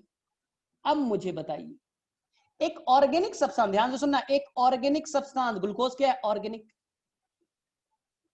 ग्लूकोज क्या है, ऑर्गेनिक, कंप्लीटली ऑर्गेनिक में ही टूटा ना, कंप्लीटली ऑर्गेनिक में ही टूटा ना, कोई CO2 तो बना नहीं, कोई वाटर तो बना नहीं, इसलिए एक ऑर्गेनिक वाला केवल ऑर्गेनिक में टूटता है, कहां, लैक्टिक एसिड फर्मेंटेशन में। लैक्टिक एसिड फर्मेंटेशन अपने आप में यूनिक हो गया, ऑर्गेनिक सब्सटेंस टूटा और केवल ऑर्गेनिक पार्ट में ही टूटेगा, इनऑर्गेनिक बनेगा ही नहीं, इनऑर्गेनिक बनेगा ही नहीं। बोले ठीक है, एक चीज। सेकेंड चीज तुमने थोड़ा सा नोट किया होगा, तो जब भी फर्मेंटेशन होता है वाटर नहीं बनते, याद रखना, वाटर बेटा केवल बनेगा एरोबिक रेस्पिरेशन में, यहां वाटर बना नहीं बना। अभी तुमने इथाइल अल्कोहल फर्मेंटेशन किया था तो क्या वाटर बना था, नहीं बना। केवल एरोबिक रेस्पिरेशन में वाटर बनते हैं। देखो C6H12O6 ग्लूकोज तुमने तोड़ा, एरोबिक रेस्पिरेशन 6CO2, क्या लिखते हो 6H2O, क्या लिखते हो 38 ATP। लेकिन तुमने एनएरोबिक रेस्पिरेशन जब पढ़ते थे, क्या बेटा वाटर बने, नहीं बना। इथाइल अल्कोहल फर्मेंटेशन में नहीं बना, लैक्टिक एसिड फर्मेंटेशन में वाटर नहीं बने। तो वाटर बनना एक्सक्लूसिव फीचर है एरोबिक रेस्पिरेशन का, गांठ बांध लो। एरोबिक रेस्पिरेशन में ग्लूकोज जो ऑर्गेनिक सब्सटेंस है वो इनऑर्गेनिक CO2 में, इनऑर्गेनिक वाटर में टूटा, कंप्लीट टूटा। ग्लूकोज के सारे 6 का बॉन्ड जो है, कार्बन कार्बन के बॉन्ड पूरी तरह से टूटे, इसलिए कंप्लीट एनर्जी 38 निकलेगा, कंप्लीट एनर्जी का रिलीज होगा। लेकिन लैक्टिक एसिड फर्मेंटेशन में जो ग्लूकोज टूट रहा है, देखिए C6H12O6 कंप्लीट कहां टूटा, देखो ना, 3 कार्बन में ही तो टूटा है, कंप्लीट टूटा गया, इसलिए कंप्लीट एनर्जी नहीं निकलेगा ओनली 2 एटीपी निकलेंगे। ये भी मैं बताऊंगा 2 एटीपी कहां पास बने, आगे में मैं भी ये भी एक्सप्लेन करूंगा 2 एटीपी कहां बने। अब मुझे बताइए लैक्टिक एसिड फर्मेंटेशन में कितने स्टेप हुए, अगर क्वेश्चन आ गया तो, जो नीट का क्वेश्चन था, कितने स्टेप हुए? तो बोले सर पहला स्टेप तो सर ग्लाइकोलिसिस होगा, ये तो सभी को मालूम है, ग्लाइकोलिसिस हुआ first step, glucose pyruvic acid में कन्वर्ट हुआ, glycolysis first. The second step, the second step is the reduction, the second step is the reduction। बेटा डीकार्बोक्सिलेशन नहीं होता है। नीट के पेपर में यही क्वेश्चन पूछा गया था कि इथाइल अल्कोहल फर्मेंटेशन में और लैक्टिक एसिड फर्मेंटेशन में क्या डिफरेंस है। तो आपको लिखना था कि इथाइल अल्कोहल फर्मेंटेशन में पहला होगा ग्लाइकोलिसिस, दूसरा था डीकार्बोक्सिलेशन और तीसरा था रिडक्शन। यहां डीकार्बोक्सिलेशन नहीं हो रहा है, एक चीज सीखा। दूसरा, फर्मेंटेशन में एनएरोबिक में कभी भी बेटा वाटर नहीं बनेंगे। रीजन, अगर और रीजन पूछ दे तो बेटा तुमने ऑक्सीजन लिया ही नहीं तो वाटर कैसे बनेगा? ये ऑक्सीजन जो आप लेते हो ना, यही वाटर बनता है। तो तुमने एनएरोबिक रेस्पिरेशन में, फर्मेंटेशन में ऑक्सीजन तो तुमने कंज्यूम किया नहीं। अगर ऑक्सीजन कंज्यूम नहीं करोगे तो वाटर भी नहीं बनेगा। एरोबिक में आप ऑक्सीजन कंज्यूम करते हो 6O2, तो यही O2 बेटा वाटर में कन्वर्ट होता है, याद रखिएगा। तो ये बेटा बड़ा इंपॉर्टेंट लाइन था। तो मेरे में से यहां तक सभी को क्लियर है, किसी बच्चे को कोई कंफ्यूजन नहीं, ठीक है? कोई कंफ्यूजन यहां तक नहीं होना चाहिए। सर ईटीएस, ईटीएस चलाने के लिए बेटा 100% ऑक्सीजन चाहिए, नो ऑक्सीजन नो ईटीएस। तो बेटा इथाइल अल्कोहल फर्मेंटेशन, ठीक है, एनारोबिक रेस्पिरेशन, ऑक्सीजन नहीं है, ईटीएस ये सब की बात ही नहीं करनी है, ईटीएस की बात ही नहीं करना है। बोले सर ये सब चल कहां रहा है? ये सब पूरा का पूरा प्रोसेस बेटा साइटोप्लाज्म में ही रन हो रहा है। No need of mitochondria, mitochondria का बेटा कोई नीड नहीं है, सारा प्रोसेस साइटोप्लाज्म में रन हो रहा है। चलो मेरे में से बेटा यही है बेसिक, इतना ऑर्गेनिक केमिस्ट्री आएगा तब प्लांट फिजियोलॉजी में मजा आएगा। हाँ देखो, जिसे भी पूछना प्लांट फिजियोलॉजी तब इंटरेस्टिंग लगता है, थोड़ा बहुत ऑर्गेनिक आना चाहिए। रिडक्शन क्या होता है, ठीक है, कहां पास इथाइल अल्कोहल बनता है, लैक्टिक एसिड क्या होता है। चलो एक मैं क्वेश्चन पूछ लेता हूं, what is the formula of lactic acid?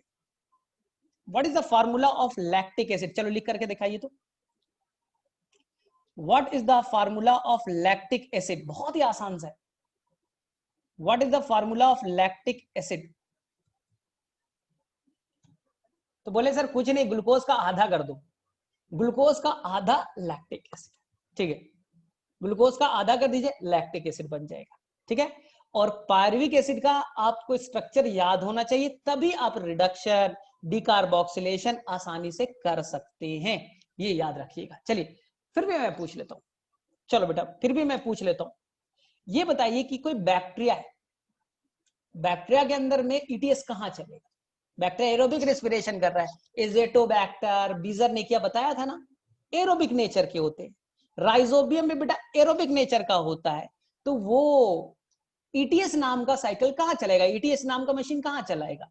तो आंसर एकदम क्लियर होगा, मीजोजोम में। अगर मीजोजोम ऑप्शन में नहीं है तो प्लाज्मा मेम्ब्रेन कर दीजिएगा। और एनसीईआरटी का साफ लाइन है, अगर आप देखिएगा फोटोसिंथेसिस चैप्टर एक पढ़िएगा, ठीक है, फोटोसिंथेसिस एक चैप्टर पढ़िएगा, एनसीईआरटी में ये लाइन मेंशन है, द ईटीएस रिक्वायर्ड, ईटीएस नाम का जो साइकिल है, मशीन है, चेन है, ठीक है, वो बेटा एक मेम्ब्रेन की रिक्वायरमेंट चाहता है। फोटोसिंथेसिस में भी ईटीएस चलेगा, मेम्ब्रेन चाहिए, वहां पर कहां पर होगा बेटा? थाइलेक्वाइड मेम्ब्रेन के ऊपर, जो थाइलेक्वाइड मेम्ब्रेन होता है वहां पर चलता है। और माइटोकॉन्ड्रिया में, रेस्पिरेशन में कहां होता है? इनर मेम्ब्रेन ऑफ माइटोकॉन्ड्रिया पे होता है। और बैक्टीरिया में कहां होता है? तो बैक्टीरिया में जो मीजोजोम होता है वहां चलता है। हर जगह किसी ना किसी मेम्ब्रेन पे ही चलता है, ये याद रखिएगा। चलिए मुझे बताइए, अगर तुम्हें एक सिंपल सा मैं क्वेश्चन पूछूं, एरोबिक और एनारोबिक में मेन डिफरेंस बताइए तो, वाटर को लेकर के, एरोबिक और एनारोबिक में वाटर को लेकर के एक डिफरेंस बताइए। बहुत ही आसान सा है, याद रखिएगा, एरोबिक रेस्पिरेशन में आप ऑक्सीजन खाते हो, कंज्यूम करते हो, यही ऑक्सीजन वाटर बनाता है। एनारोबिक में ऑक्सीजन लेते नहीं हो तो वाटर नहीं बनेगा। ठीक है, चलो ठीक है, तो यहां तक तुम्हारा लगभग क्लियर है। अब देखो आगे की कहानी।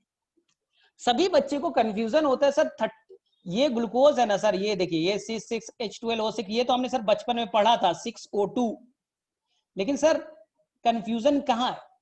ग्लूकोज को आपने सर ऑक्सीजन के हेल्प से तोड़ा, करेक्ट, 6CO2 बने, करेक्ट, 6 वाटर बने, करेक्ट, और 38 ATP बना। किसी किसी बुक में 38, किसी में 36, कोई टेंशन नहीं, मैं एक्सप्लेन करूंगा, मैं एक्सप्लेन करूंगा। आपके कुछ सेल में 36 बनेंगे, कुछ सेल में 38 बनेंगे, टेंशन मत लीजिए, मैं लिखेगा बेटा न्यूरॉन में, मसल सेल में 36 बनेंगे, 38 बनेंगे, मैं एक्सप्लेन करूंगा, टेंशन मत लीजिए। सर ग्लूकोज को थोड़ा सा 38 ATP कहां कहां बनते हैं सर, बता सकते हो?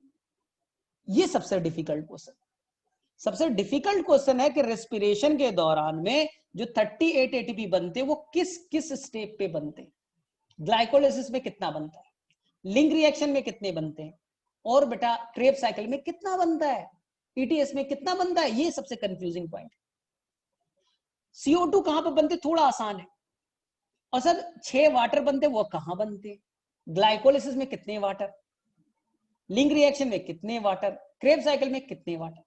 इसी को हम लोग कहते हैं बेटा बैलेंस शीट, जो सबसे डिफिकल्ट पॉइंट माना जाता है। अगर आप रेस्पिरेशन में पढ़ोगे तो सबसे डिफिकल्ट, मेरे अकॉर्डिंग सबसे जो डिफिकल्ट पार्ट है वो बैलेंस शीट है। ये जिसे समझ में आया, रेस्पिरेशन उसके पकड़ में है, रेस्पिरेशन से बेटा कभी क्वेश्चन गलत नहीं होगा। और ये जिसे समझ में नहीं आया, तुम बेटा कितना रेस्पिरेशन पढ़ लो, कितने बार पढ़ लो, जीरो, कोई फर्क नहीं पड़ता, कोई फर्क नहीं पड़ता बेटा तुम कितने बार एनसीईआरटी पढ़ते हो, क्योंकि बैलेंस शीट अगर नहीं समझा, ग्लाइकोलाइसिस में कितने एटीपी बने नहीं समझ में आया, लिंक रिएक्शन में कितने बने, क्रेब साइकिल में कितना बना, इस बार क्वेश्चन दिया और जिस बच्चे ने नहीं पढ़ा होगा नहीं बने होंगे, गारंटी बेटा गारंटी है। और लास्ट में बेटा ईटीएस में कितने बने, ये खतरनाक क्वेश्चन होता है ना, एकदम लॉजिकल जाना, कोई हड़बड़ाना नहीं है, टाइम एक्स्ट्रा लगेगा, हमारे पास सफिशिएंट टाइम है, लेकिन धीरे धीरे बेटा हम लोग सीख लें। तो चलिए अब हमारा जर्नी यही है, सीखना है 38 एटीपी की कहानी, वाटर की कहानी और CO2 की कहानी, आराम से सीखते हैं, टेंशन नहीं लेना है। ठीक है, तो मैं हमेशा बोलता हूं प्लांट फिजियोलॉजी ऑर्गेनिक केमिस्ट्री का बच्चा है, थोड़ा बहुत ऑर्गेनिक केमिस्ट्री जानिए तो प्लांट फिजियोलॉजी मजा आएगा। चलिए देखते हैं ध्यान से ग्लाइकोलाइसिस के बारे में। देखिए ध्यान से, सबसे पहले आपने एक ग्लूकोज ले लिया, ग्लूकोज C6H12O6 है, एक ग्लूकोज आपने ले लिया, कितने कार्बन, 6 कार्बन, क्लियर। आपने एक ग्लूकोज खाया, कितने कार्बन, 6 कार्बन, बोले ठीक। सर ग्लाइकोलाइसिस में होगा क्या, कुछ नहीं करना, इतना यार रट्टा मार लो बेटा, ग्लाइकोलाइसिस 10 स्टेप का होता है, कितने स्टेप, 10 स्टेप, इतना याद रहेगा। हाउ मेनी स्टेप, आंसर बेटा 10 स्टेप।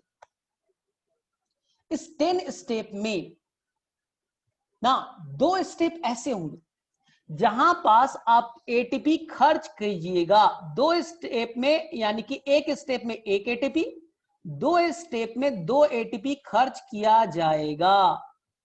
तो सबसे पहला रूल, द फर्स्ट रूल, ठीक है, कि ग्लाइकोलाइसिस 10 स्टेप का है, इस 2 स्टेप में 2 एटीपी खर्च किया जाता है, यानी माइनस में लिखा है, प्लस में नहीं लिखा है, माइनस में लिखा है, बोले ठीक। लेकिन बाद में ये 4 एटीपी बना करके देगा, बाद में बेटा ये 4 एटीपी बना करके देगा। ग्लाइकोलाइसिस में 10 स्टेप है, स्टार्टिंग के 2 स्टेप पे 2 एटीपी खर्च होगा, स्टार्टिंग के 2 स्टेप पे 2 एटीपी खर्च होगा, बाद में ये 4 एटीपी बेटा बना करके देगा।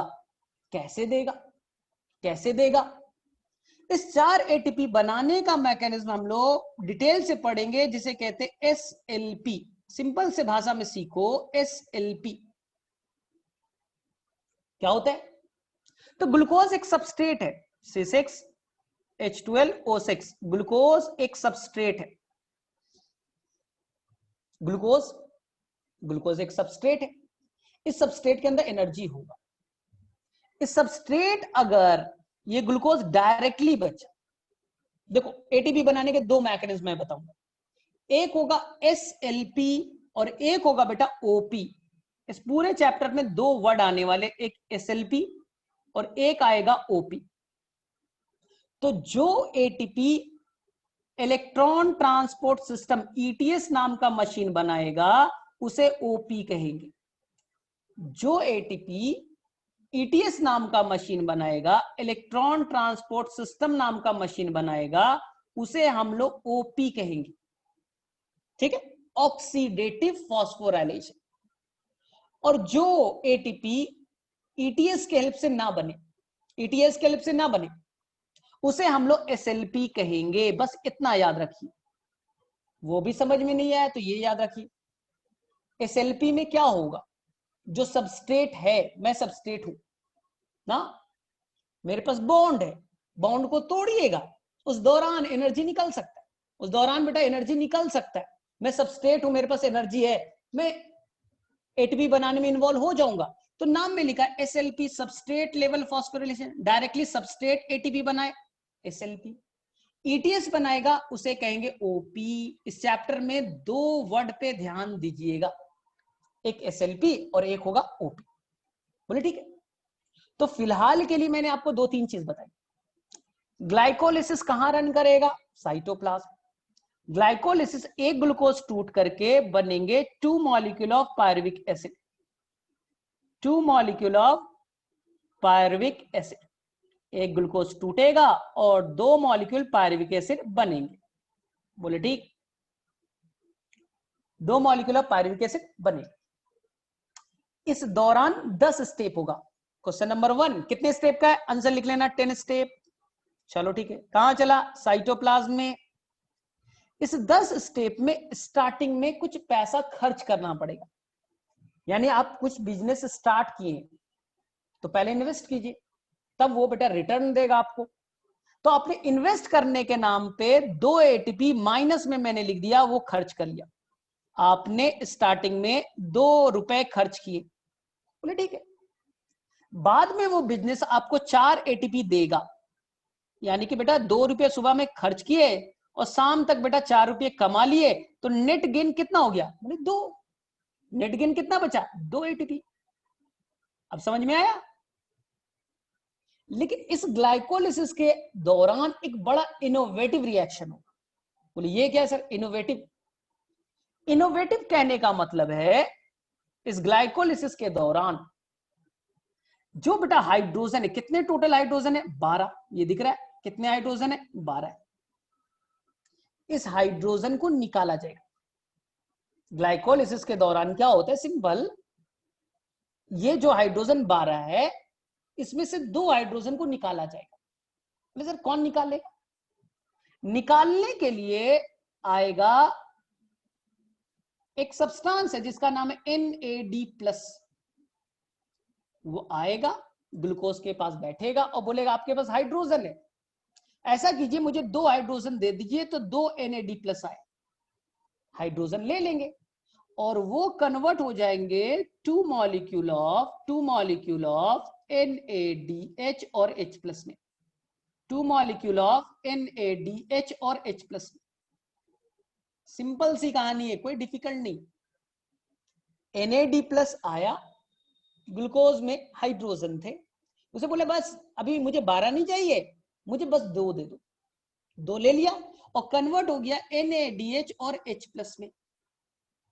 तो ग्लूकोज का क्या हुआ, ऑक्सीडेशन। ठीक है, और इसलिए इसे कहेंगे ऑक्सीडाइजिंग एजेंट, क्योंकि इसने ऑक्सीडेशन करा दिया। बोले ठीक हो गया, बोले ठीक है NADH बन गया। बोले सर ये NADH करेगा क्या, एकदम कहानी सही है सर, ये NADH करेगा क्या। ये NADH बेटा यहां से निकलेगा, सीधे बच्चा जाएगा एक मशीन में जिसे आप ETS कहते हो। बस आज के लिए इतना जान लो, ETS एक मशीन है, ETS एक मशीन है। बोले ठीक। सबस्ट्रेट कौन आया? NADH आया। मशीन में हाइड्रोजन डाल दीजिए, देखो ध्यान से सुनना, मशीन में हाइड्रोजन डाल दीजिए। ETS बोलेगा मेरे पास ऑक्सीजन है। ETS चलने के लिए क्या चाहिए बेटा? ऑक्सीजन, याद रखिएगा ऑक्सीजन चाहिए। ETS क्या करता है? NADH को पकड़ेगा और NADH के अंदर कुछ एनर्जी स्टोर्ड था, उस एनर्जी को वो ATP के फॉर्म में कन्वर्ट कर देगा। एक NADH आएगा तो उससे 3 ATP बनाएगा। एक NADH आया, उस NADH के एनर्जी को पकड़ा और ATP के फॉर्म में कन्वर्ट कर देगा। एक NADH से 3 ATP, तो यहां NADH का नंबर था 2, तो यहां बड़ा बन गए 6 ATP। और जो ATP ETS नाम का मशीन बनाता है उसे OP कहते हैं। जो ATP ETS नाम का मशीन बनाता है उसे OP कहते हैं। इतना याद रखना पड़ेगा, इतना याद रखना पड़ेगा। जो ATP ETS नाम का मशीन बनाता है उसे हम लोग OP कहते हैं, ऑक्सीडेटिव फॉस्फोराइलेशन कहते हैं। याद? बोले हाँ ठीक है। सेकेंड, एक और, ये ETS क्या करता है? ऑक्सीजन की हेल्प से चलता है। और NADH क्या लाया था? हाइड्रोजन। सोचो, NADH हाइड्रोजन पकड़ के लाया और ETS में क्या है? ऑक्सीजन। ये ETS क्या करेगा? हाइड्रोजन और ऑक्सीजन को जोड़ करके वाटर बना देगा। सिंपल। ETS का 2 काम, NADH के एनर्जी को ATP में कन्वर्ट करो, NADH से हाइड्रोजन लो, ऑक्सीजन में जोड़ो और वाटर बना दो। तो 2 NADH आए तो 2 वाटर भी बन गए। और याद रखिएगा, ऐसे वाटर जो ETS बनाएगा उसे मेटाबॉलिक वाटर कहते हैं। तो आपके लिए बेटा 2 चीज याद रखना है। पहला लाइन, ETS जो ATP बनाएगा OP कहलाएगा, ETS जो वाटर बनाएगा मेटाबॉलिक वाटर कहलाएगा। बस हो गया, हो गया बेटा। इसके अलावा अभी नहीं जानना है। जब ETS में डिटेल से जाएंगे, पूरा 1 घंटा 1.5 घंटा 2 घंटा लगाएंगे उस पर, तब सीखेंगे। तो फिलहाल के लिए मैं ग्लाइकोलिसिस को एक बार रिपीट कर दूं, आंसर तुम्हें खुद से करना है। आंसर तुम्हें खुद से करना है कि पहला जो मैंने बोला कि आपने एक ग्लूकोज लिया, ग्लाइकोलिसिस में एक ग्लूकोज लिया, ठीक है। और सेकेंड, जो बच्चे अगर चले जा रहे कोई नहीं, तो आज बेटा ये लास्ट लेक्चर है कि जो कि मैं यूट्यूब पे डालूंगा। इसके बाद में कोई लेक्चर मेरा अब यूट्यूब पे नहीं आएगा, ठीक। तो लाइव में आते हैं अच्छी बात है, नहीं आते हैं तो अब बेटा मैं किसी का नहीं सुनूंगा कि लेक्चर दे दो, मैं रिकॉर्डिंग पे डालूंगा ही नहीं। मैं रिकॉर्डिंग पे अब डालूंगा ही नहीं। ये बेटा लास्ट लेक्चर होगा जो मेरा आज यूट्यूब पे जाएगा। बाकी मैंने जहां भी है बेटा मैं हटाने के लिए उन्हें भी बोल दिया हूं।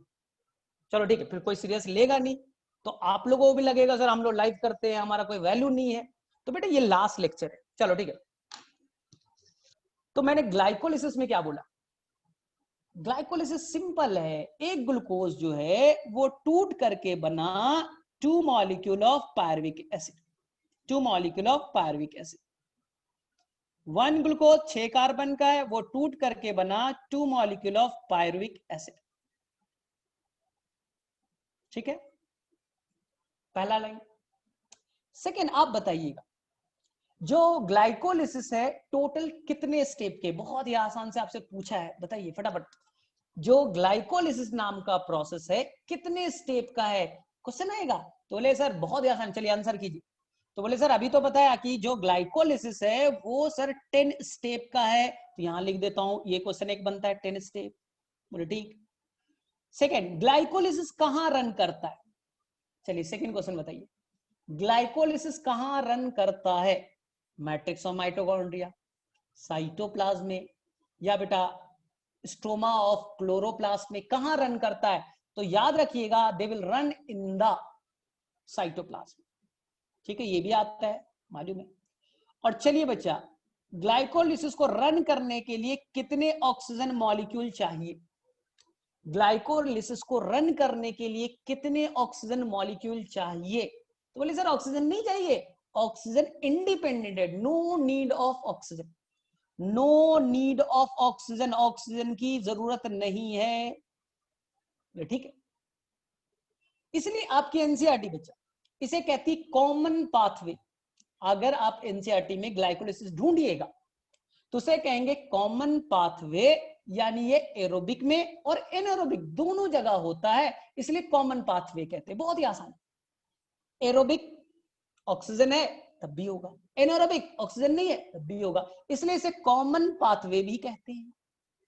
और ये बेटा सिंपल पान वाला दुकान है, पान की दुकान है, यानी कि बेटा सुबह में 2 रुपए का पान खरीद करके लाइए बेटा, 2 रुपए इन्वेस्ट कीजिए। मैं पैसा खर्च कर रहा हूं तो मैंने लिख दिया -2 ATP, 2 रुपए मैंने खर्च किए। शाम में बच्चा इस पान को बेच करके मैं 4 रुपए कमा भी लूंगा, +4 ATP। मैं शाम में इसे बेच करके 4 रुपए कमा भी लूंगा, ठीक है। और इस कमाने के लिए बेटा कोई मशीन नहीं चाहिए कि मशीन डाला पैसा निकलेगा बेटा, यानी कैश में कर रहे हो, 2 रुपए खर्च किया 4 रुपए कमा लिए, कैश में हो रहा है। तो कैश वाले बिजनेस को कहते हैं बेटा एसएलपी। हाँ, जो बेटा क्रेडिट कार्ड से तुमने लिया ना, डेबिट कार्ड से तुमने बेटा एक्सेप्ट किया, पेटीएम से जो एक्सेप्ट किया वो ओपी कहलाएगा, वो बेटा ओपी कहलाएगा। कैश वाला एसएलपी कह दीजिएगा। बोले ठीक है सर। अब यहां देखिए इस ग्लूकोज में हाइड्रोजन का नंबर कितना है, 12 है। तो पूरे चैप्टर में 12 बार ऑक्सीडेशन होगा, 12 टाइम ऑक्सीडेशन होगा। तो ग्लाइकोलिसिस में केवल 2 बार होगा, ज्यादा टेंशन नहीं है, 2 बार होगा। तो बोले सर कैसे होगा? तो यहां पर एक सब्सटेंस आएगा NAD+, वो क्या करेगा, हाइड्रोजन को पकड़ेगा। तो 2 NAD+ आएगा और बेटा ये कन्वर्ट हो जाएगा 2 मॉलिक्यूल ऑफ NADH और H+ में। याद रखिएगा, बड़ा इंपॉर्टेंट स्टेप है। बोले ठीक है सर। बेटा यहां एटीपी ओटीपी नहीं बनेगा, बस NAD+ आया, NADH में कन्वर्ट हो गया, खत्म, ग्लाइकोलिसिस फिनिश।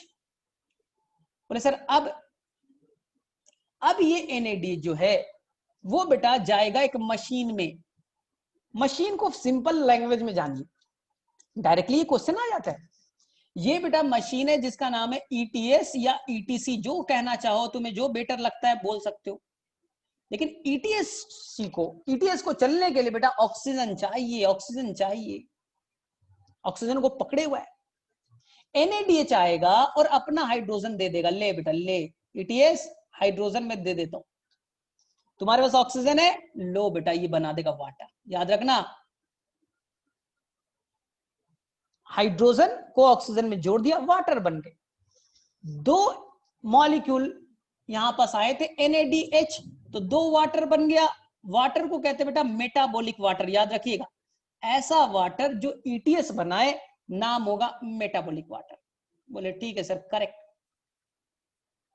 सेकंड सुनिए, ETS क्या करेगा, NADH एक बेटा एनर्जी है, याद कीजिए फोटोसिंथेसिस में बेटा ये NADH एसिमिलेटरी पावर कहलाता है, ताकत कहलाता है। NADPH वहां होता है, यहाँ NADH है, टेंशन मत लीजिए। तो ये क्या करेगा, NADH बेटा एक ताकत का रूप है, उस रूप को ETS पकड़ेगा और वो ATP के फॉर्म वाले एनर्जी में कन्वर्ट कर देगा। यानी NADH बेटा भी एक ताकत ही था, लेकिन उसे काम नहीं कर सकते अभी, इसलिए वो यूजेबल फॉर्म में ATP के फॉर्म में कन्वर्ट कर दिया। एक NADH से 3 ATP बनते हैं, तो 2 NADH है तो 6 ATP बन गए। और जो ATP ETS बनाएगा इस चैप्टर में उसे OP कहेंगे, उसे हम लोग कहेंगे OP, ऑक्सीडेटिव फॉस्फोराइलेशन। जो ATP ETS बनाएगा उसे OP कहेंगे, और जो ETS वाटर बनाएगा मेटाबॉलिक वाटर कहेंगे। हो गया बेटा, ETS इज कंप्लीट। अब मैं इसका हिसाब किताब बही खाता बना देता हूं, बही खाता बना देता हूं, यानी कि बेटा बैलेंस शीट बना रहा हूं मैं ग्लाइकोलिसिस का। देख लीजिए, ग्लाइकोलिसिस का मैं बैलेंस शीट बना दे रहा हूं और ये हमेशा के लिए क्लियर हो गया, बैलेंस शीट बना के दे दे रहा हूं। ग्लाइकोलिसिस के दौरान कितने ATP बने, ये बैलेंस शीट में पूछा जाएगा। ग्लाइकोलिसिस के दौरान कितने वाटर बने, ये पूछा जाएगा। और ग्लाइकोलिसिस के दौरान कितने CO2 बने, ये पूछा जाएगा। बहुत ही आसान सा क्वेश्चन है। आपको 10 स्टेप का मैंने बताया बेटा, कहीं भी कार्बन रिलीज होते हुए, CO2 नहीं बताया। 6 कार्बन के थे, बाद में 2 मॉलिक्यूल पायरुविक एसिड 6 कार्बन के बने हुए रह गए, यानी कोई CO2 नहीं निकला, यानी बेटा नो, जीरो। CO2 का निकलना डीकार्बोक्सिलेशन कहलाता है। तो ग्लाइकोलिसिस के दौरान में कोई भी डीकार्बोक्सिलेशन नहीं होगा, पहला स्टेप। आंसर बेटा नो, नो डीकार्बोक्सिलेशन, कोई भी CO2 का लॉस नहीं हो रहा है। थोड़ा दिमाग पे जोर लगाओ, 6 कार्बन का था ग्लूकोज, बाद में 3-3 कार्बन के 2 मॉलिक्यूल बचे हुए रह गए, तो कोई भी कार्बन का लॉस तो हुआ नहीं। बोले ठीक है सर। Second, water. तो आपको मैंने क्या बोला था कि 2 NaDH बनते हैं, 2 NaDH और H+ बनते हैं, 2 NaDH से ETS में जाकर के 2 वाटर तैयार होते हैं। तो यहां 2 वाटर तो बनता हुआ है बच्चा, जिसे आप कहते हैं मेटाबॉलिक वाटर, मेटाबॉलिक वाटर। ठीक है, 2 वाटर बने, मैंने लिख दिया। और इसके और इंटरनल पार्ट में जाएंगे जब ग्लाइकोलिसिस को डिटेल से करेंगे, और बेटा हम लोग डिटेल से करेंगे तो वहां बताऊंगा कहां पर डिहाइड्रेशन होगा, कहां पर वाटर ऐड किया है। फिलहाल के लिए बेटा 2 वाटर याद रखिए, फिलहाल के लिए 2 वाटर याद रखिए।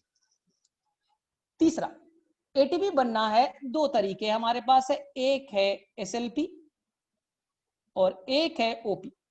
एटीपी बनने के 2 तरीके मौजूद, एक है SLP और एक है OP। बोले ठीक। बेटा ध्यान से सुन लो वापस से, ऐसा एटीपी जो ETS नाम का मशीन बनाएगा, इलेक्ट्रॉन ट्रांसपोर्ट सिस्टम नाम का मशीन बनाएगा, उससे OP कहेंगे। और वैसा एटीपी जो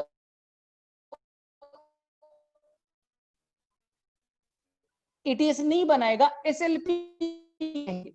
इस बार पेपर में आया था, उसे क्या कहेंगे बेटा? SLP कहेंगे।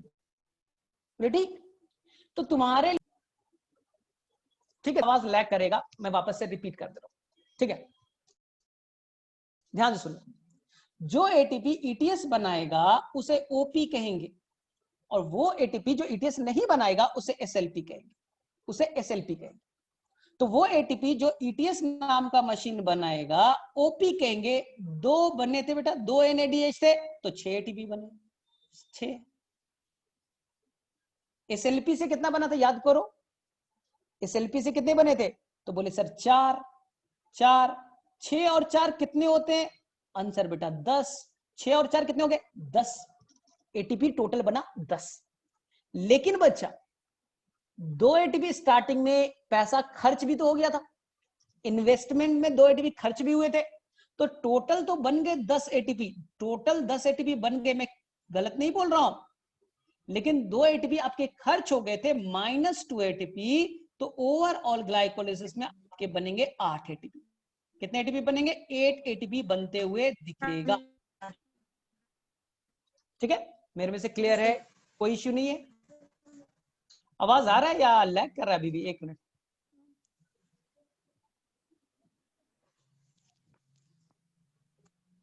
चलो ठीक है, आवाज आ रही होगी। चलो यहां तक क्लियर है सभी को?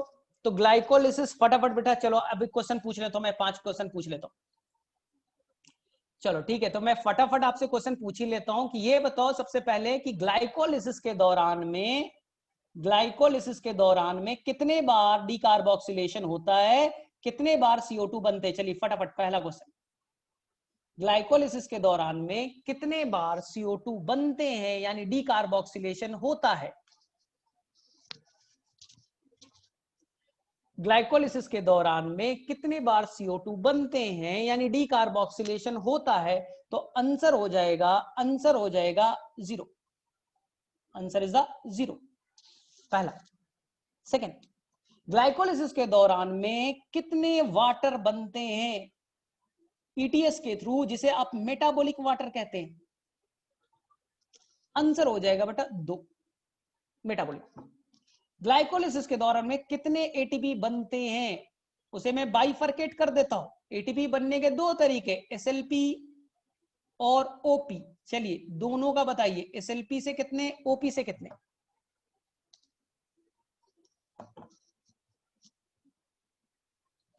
ठीक है, SLP से बने कितने?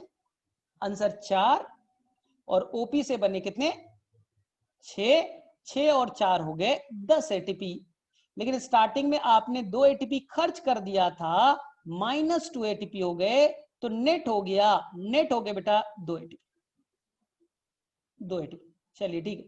तो मेरे से आपको ग्लाइकोलिसिस का हिसाब किताब क्लियर, ग्लाइकोलिसिस का हिसाब किताब क्लियर, ठीक है, कर लोगे यहां तक? चलो ठीक है। अब देखो प्रॉब्लम क्या है कि मेरी क्लास भी है, ठीक है।